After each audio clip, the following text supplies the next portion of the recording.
But this theory that people at first see the source of power that should be worshipped and propitiated and harnessed in the natural environment, and then they proceed to a stage where it's more vivid for them in their community, and then finally, and I do mean this to be a progression, an improvement, a growth, an evolution, if you will, people begin to discover the source of reality within them. Now, in a sense, this is cumulative, because when you discover the reality within you, it doesn't mean you don't see it anymore anywhere else.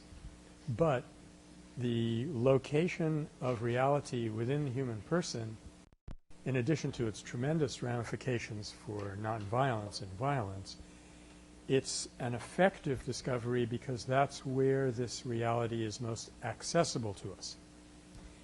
As you can worship trees until the cows come home. That's a nice image. You know, you'll probably have a nice, robust, safe environment to grow up in, but you will not make the final realization of where the source of reality is and where happiness is coming from until you realize that that reality that you're worshiping in the tree is also in you, and that you're closer to you than the tree. So hard as it is to discover this reality, it's easier to discover it within you than anywhere else. Gandhi, for example, had 3 rules for successful prayer,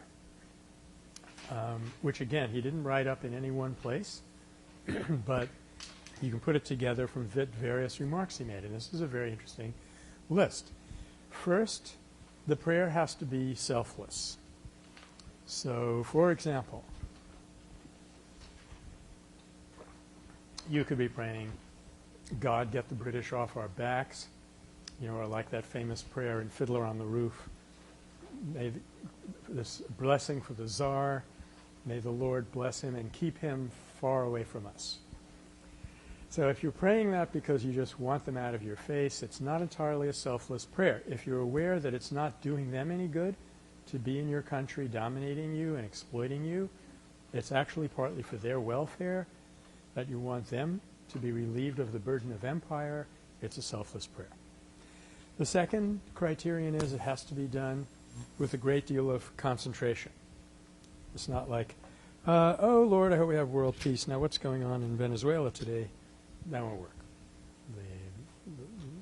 She is not listening. And thirdly, and this is why I bring it up here, you have to have some awareness that the entity to whom you're addressing the prayer is within you. Otherwise, it's just like you going and shouting into the wrong room.